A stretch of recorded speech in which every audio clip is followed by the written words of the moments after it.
Yeah, folks, it's time for the one card review where I have absolutely no idea what I'm talking about. Rogues! Some of you are like, wait, isn't that every card review? Fair enough, but I know the least about Rogue. Let's say that. So let's go ahead and kick it off here with this new legendary Time Admiral Hooktail. This is a new 5-mana 4/6 Dragon Pirate, which is actually pretty sick combination, I gotta be honest. With Battlecry, summon a 0/8 chest for your opponent. It's full of coins. And then here's the timeless chest. So you're gonna make that 0/8 for them. You're gonna kill it, and then the death riddle reads, fill your opponent's hand with coins, which of course that is our hand. So this is a way for us to generate a bunch of coins, which you know, is a bunch of mana cheat, theoretically. A coin giving you all that bonus mana. We know coin is great, innervate's great. These are good cards to get, certainly. Also could have some bonus energies with stuff like anytime you cast a spell. We don't have too much of that. I looked in what's available right now. Rogue definitely doesn't have anything that jumps out in that world. But there was some stuff in the neutral set, like, I don't know, like what, Vicious Slither Spear or something, I think is a decent hit. Where, you know, if you have 5-6 extra spells in hand, you know, maybe the Vicious Slither Spear scales up because you got all these extra spells, right? And then, you know, the classic Rogue stuff of just like enabling combos and cheesing together some crazy plays by playing 20 cards in a turn. You know, bring back Gadget Zan Auctioneer, and a bunch of coins could be crazy useful. That said, right now, not much for this. On top of that, boy, this is a lot of work because you got to spend 5 mana to even get the chest out there. Kind of a dead turn 5, just playing a 4/6, not exciting. Then you got to deal the 8 damage on the timeless chest as well, which actually sounds like quite a bit of a pain. Like 8 damage is a notable amount of damage to deal, or, you know, use some removal or whatever, but it's kind of a 2-part process to get to this stage. It's already the mid game, and then you also have to have a deck or game plan that's paying off all these coins, I think, in a pretty specific way. Just coins for the sake of coins do not feel like they're going to do it for me. I think you have to have something that's juicing this up. Wild Pyromancers aren't going to be worth it, right? There's just not anything in standard right now that does that, and it'd have to be something crazy powerful. I don't even know if Gadget Zan Auctioneer would really be enough, even in this modern era of Hearthstone, because card draw is just so easy to come by, and rogues are already drawing a million cards. Would you even want a Gadget Zan Auctioneer in that case? So in essence, like, this is cool. I can't wait to do stuff with this. You know, Wishing Well would be really fun, but that rotated out, I believe. It's from like that Badland set or whatever.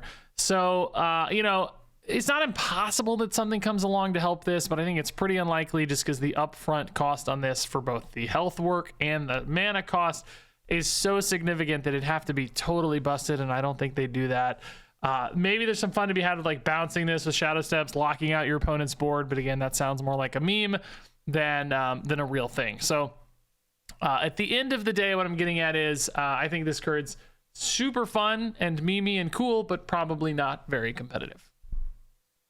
All right, moving on here to the Fabled card for Rogue. This is Garona Half-Orcan. She is gonna also add King Lane and the Kingslayers into your deck whenever she is added into your deck. So 3 cards for the price of 1. She's a 4-mana 5/4 with Battlecry. If your opponent is holding King Lane, destroy him and cut their health in half. Now, how would they be holding King Lane?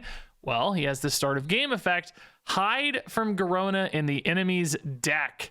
So basically, it's a game of hide and seek. You want to play Garona while King Lane is in your opponent's hand. She will then assassinate him and deal half their health in damage, which, you know, is basically 15 damage if they're at full health. I guess if they have taken damage already, you know, they might go from 20 to 10, but could still be a really big hit from a health standpoint. And sometimes that could just like happen automatically on turn 4. Like, you know, they just happen to draw King Lane and didn't want to play it out yet because it's like, oh, they're not going to play Garona on turn 4. You could slam Garona on turn 4 and just hit him for 15 on turn 4. That could be a crazy start to a game when it comes to damage output. Might not be hard to finish them off from there. Now, more realistically, of course, you're going to want to wait to like try to find the right moment, which we're going to see a handful of cards in this set that kind of give you that information. Like, this is look at the rightmost card in your opponent's hand.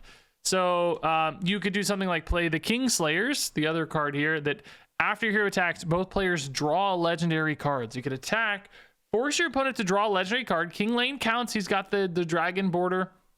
That's what's indicative of legendaries, not the gem. So they might draw the King Lane, then you could check, hey, they just drew this legendary. Is it King Lane? Let's see with the Royal Informant. Okay, it is King Lane. Then you go into turn 4. If they don't play the king lane, then you could slam your Garona and, you know, again, hit them for 15. Now, like, listen, that's a lot of moving pieces. Number one, king lane's likely not the only legendary in their deck, so you might have just drawn them their win condition or awesome card, right? Number two, you might not have Garona in hand, right? You got to get these actually in hand. They're all one-ofs. Kingslayer's the one-of, Garona's one-of, so that's hard to do. And then, you know, you're theoretically kind of playing a card you're maybe not that excited about with the Royal Informant. We're going to see some others here that also might help you a little bit, that don't require as much investment, stuff like Shapeshifter. This transforms into a random minion in your opponent's hand, but again, might not show you king lane. They might have 4 or 5 minions in hand, right? We're also going to see Deja Vu here, discover a copy of a card in your opponent's hand. This might show you 3 things, but you might still miss the king lane. So there's like a lot of moving pieces and like guesswork, and like, yes, you could shadow step Garona if you miss and try again, but then, you know, you're like using a shadow step and kind of wasting a shadow step. So my question is like, is this good enough to be worth it when it doesn't hit? You know, in other words, like, it is kind of nice that you only have a 29 card deck because king lane is removed from your deck. Like, in theory, that makes your deck a little bit more consistent, but then you kind of arguably have a dead card in Garona, so your sort of ratio of dead cards doesn't change too much. We have seen in Marvel Snap in the past how having a one size smaller deck can be an enormous advantage, but that's a 12 card deck. This is 29 cards, 30 cards, you know, so it probably doesn't make as much of an impact. Kingslayers does seem like a pretty good weapon, like a 2-mana 3/2 like solid weapon, and drawing legendary cards could just be worth it in its own right, because, you know, if you only have Garona in your deck, then that's a great way to tutor her, like we talked about missing it, but you might also miss your Kingslayers, so there's still like a little chain that has to happen there. But frankly, if you had some other awesome legendary you're trying to build around, maybe you could use Kingslayers to use it as a tutor, and then you get Garona and whatever other awesome legendary you're looking for. So there's something interesting there. Now, king lane, you know, also is a dead draw for the opponent. Like, even if you don't kill him, like, technically they're just missing out on one of their real draws. So there's a little bit of a disruption factor as well. Now, they can play king lane to cycle in a new card, but that costs mana. He costs 3 mana, so it's not like totally free. And then they do have the risk of drawing him again. So, you know, there's all these little kind of bonuses, right? Like pretty solid weapon, legendary tutor, disruption of the opponent at least a little bit, and then sometimes a hit for 15. But I ultimately think, despite those little advantages, it's just a big commitment basically, and like, I don't think the guessing is gonna be worth it. Like, I think you'd just rather build a deck where you know you have a reliable game plan, you know what you're working towards, you know your damage outs, so like you just play more aggressive stuff early and don't mess with all this. It's like this amount of damage dealt is not like so significant and so game ending, particularly in a world where you have so much armor gain, so much life gain. It just feels like if you contribute half of your deck to doing this, you're just not going to get anywhere. You're going to end up executing the game plan and then just being left with like, okay, well, now what do I do with the remaining 15 health? I can't kill them from here because my whole deck is built around finding this stupid king lane or whatever. And it's like, suddenly it's like, I overcommitted for this payoff. So number one, like, insanely fun idea. Like, this looks really cool. This little hide and seek is really, really fun from a card mechanic, just like a gameplay experience standpoint. Really flavorful for Garona, assassinating the king too. Like, that's all very, very cool. I think like A+ from a design standpoint. Just again, from a competitive standpoint, it just feels like too big of a commitment. And I think the small upsides on some of the cards here just don't do enough. So I think, unfortunately, this is one of the first Fabled cards I've seen where I just don't think this is going to get a lot of play. All right, next up here is the Royal Informant. This is a 3-mana 2/4. Battlecry, look at the rightmost card in your opponent's hand. Either get a copy of it or increase its cost by 2. So, again, maybe a little bit of a data gatherer here for your Garona Half-Orcan, or maybe a little bit of disruption as well, and maybe a little bit of a value generator as well. So this card actually does do a few interesting things. My first instinct is always like, oh, thief deck. I can play this in a thief deck and empower my tests by, grabbing a copy of my opponent's card or whatever. That's kind of fun.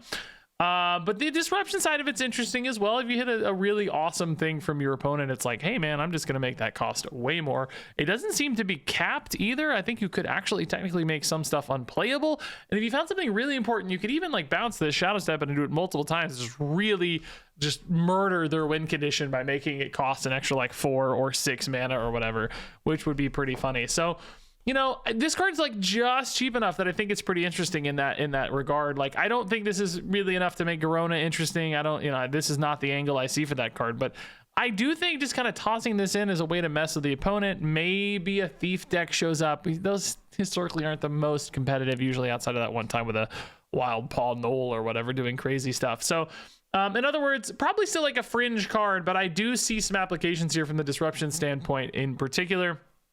That's pretty nice, and Shadow Step could make that pretty silly.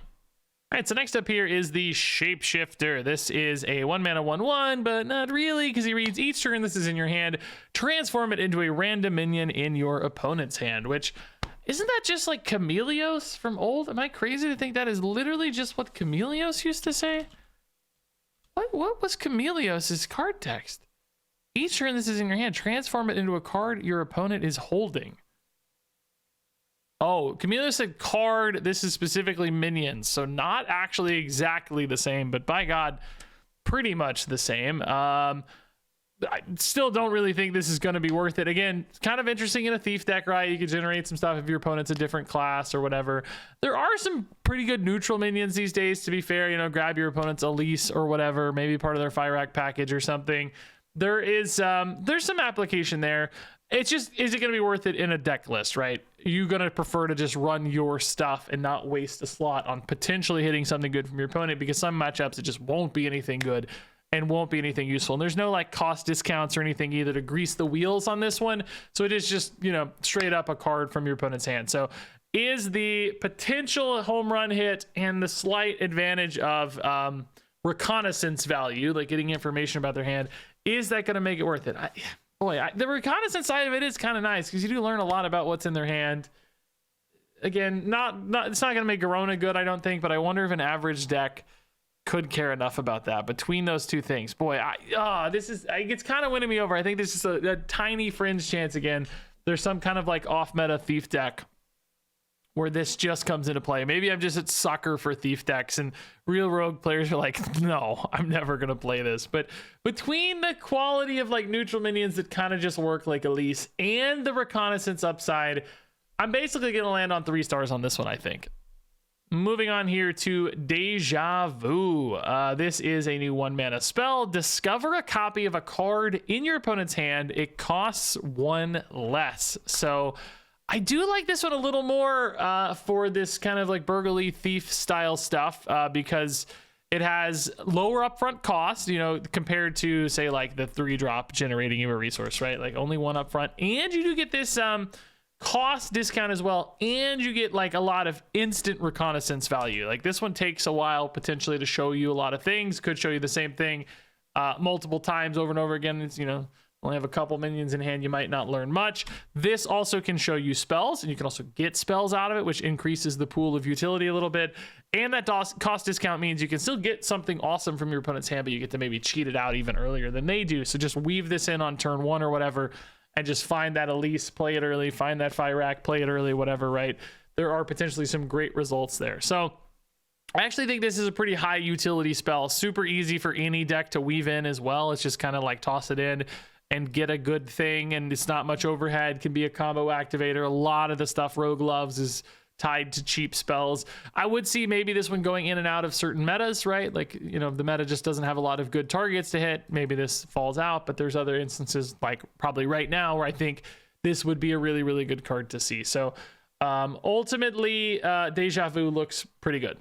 All right, moving on here to Dethrone. This art's funny, dude. She is just murdering him so gleefully. His face is so despondent. Like, well, he's getting murdered. I mean, that makes sense. 7-mana shadow spell here for Rogue. Destroy a minion, so just a big ol' assassinate, with combo summon a random 8-cost minion, which, you know, preparation always makes you take a look at stuff like this, right? You know, it's like, oh, 5 mana to destroy a minion and summon an 8-cost thing. And I will say, you know, an 8-cost thing on like turn 5 with a prep, or I mean, arguably even earlier with like coin prep, it could be pretty swingy, to be honest. If we look at the 8-cost minion pool, I mean, I think a lot of us are familiar with this with other stuff like, you know, Nebula or whatever, but it's a slightly different, I guess, because it's, not Discover, right? Like Nebula. But you know, there's good stuff, man. There's some like, you know, stuff you're not as excited about, like Entomologist Toru's just a 7/7. Grunty's pretty terrible as a 3/4. Some new stuff like Gelbin's pretty bad. Highborn Mentor's pretty bad, right? Some things that are a little waggy. Some risks like Hungering Ancient could actually screw you because, you know, this is random. So, yeah, this could screw you if it eats a minion. You know, like there's some home runs for sure, but man, there's some low rolls. Mr. Clocksworth is a disaster if it hits, right? Like, I don't know if you can do this with all of that low roll disaster potential. You know, you're basically committing a lot to an assassinate. Yes, only 5 mana. Remember that prep could be used on something else, cheat something else out.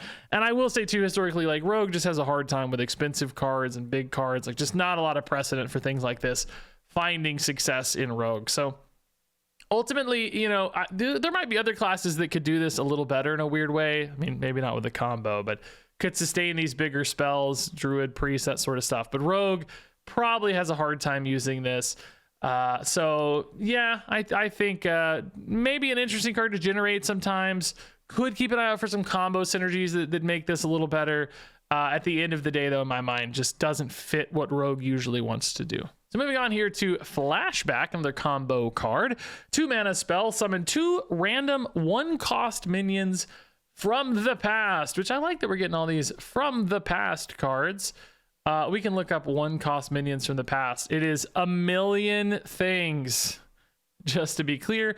But if you combo this, they do get +1 attack. So, you know, it's a lot of like 2/1s and 1/2s. So it's going to be a lot of basically like 3/1s and 2/2s and 2/1s, you know, that will be common because there's a lot of 1/1s as well. Some 2/3s occasionally would be nice. Some of these, by the way, are current cards too, but you get the idea. I can only filter by wild, which includes everything.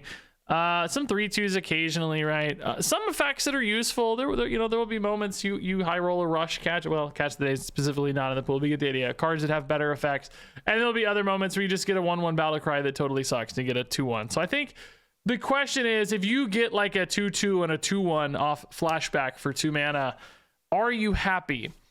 I think there will be moments you would be okay with that on turn 2, but you also have to combo this, which makes it weird. And then, you know, it's like, well, am I going to coin this on turn 1? Am I going to prep this on turn 1? And I think that's okay. But again, it's just not, it's not like that great to use a couple cards to do that. It's, you know, immediately falls off as soon as turn 2 ends, you know, like, man, playing this on turn 5 or whatever, it's just not going to feel worth it for 2 random little dudes with super inconsistent upsides.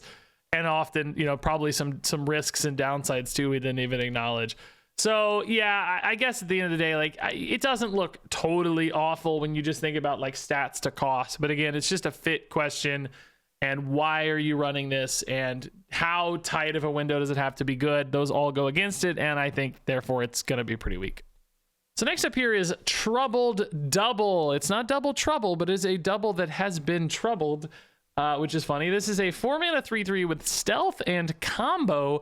Summon a copy of this, which is an effect you always have to keep an eye on. I just want to say, like, this summon a copy has in many times been a problem in the past, and it actually makes me even more nervous with stealth, because if you buff this and you get 2 big buffed things and they both have stealth, that could definitely wreak some havoc. A lot of decks just wouldn't be able to answer these with stealth because they can't target them, they can't trade in or whatever. So like any kind of attack buff, I get really nervous. 3 health is enough that like that could still be susceptible, low enough that it could be susceptible to some AoEs if you just like buff these up to 10 attack or whatever and slam them down. 3 health might still get cleared by things, but could still be sticky in other decks. So look, I don't think there's anything in standard right now where I'm like, oh yeah, okay, I see the 2-card combo, I see the hit here where this is really scary, and there's a way to give these +6 attack, and it's just gonna just be an absolute obscene amount of damage that's really non-interactive.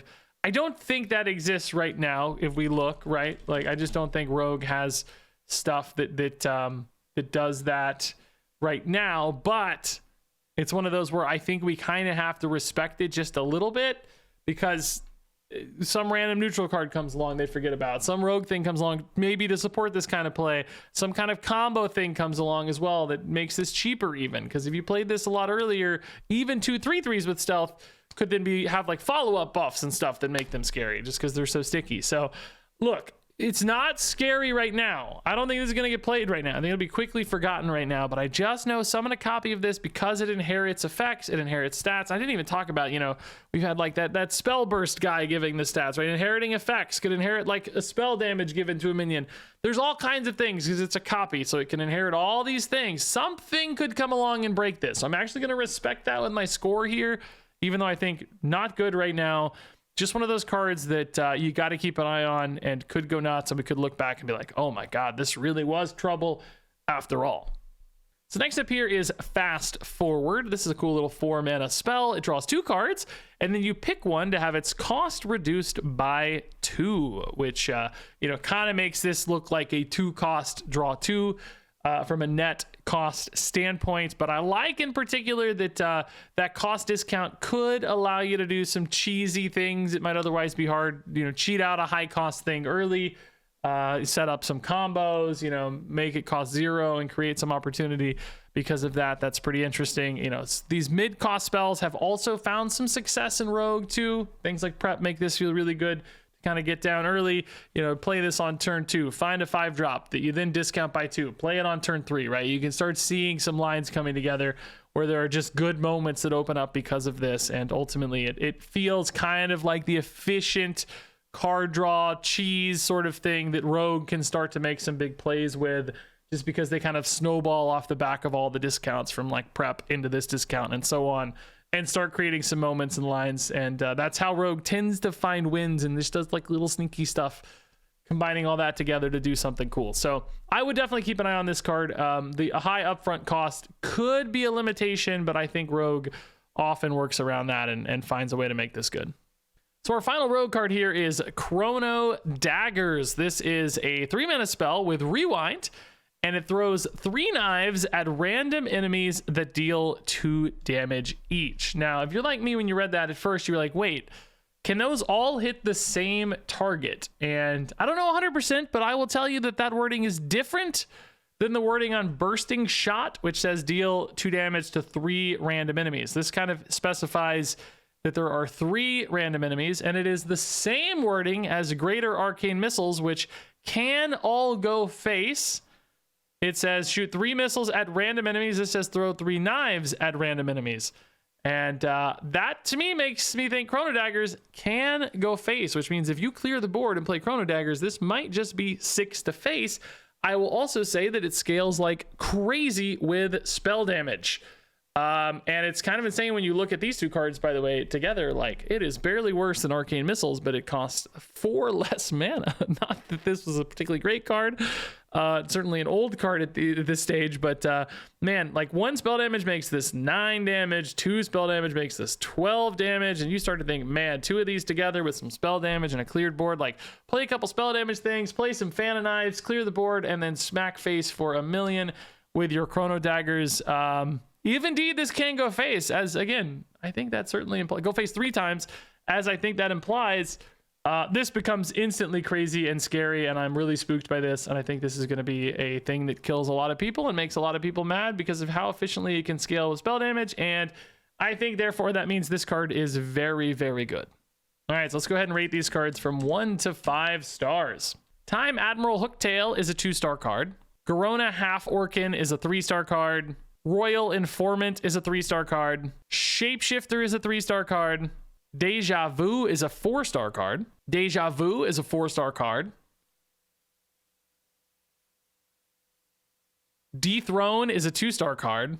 Flashback is a 2-star card. Troubled Double is a 4-star card. Fast Forward is a 4-star card. Chrono Daggers is a 5-star card. Yeah, and there you go. That is the Rogue set. Some actually really fun stuff. I guess I always find Rogue cards pretty fun, but just never play the good Rogue decks because they take out all the fun stuff for me anyway.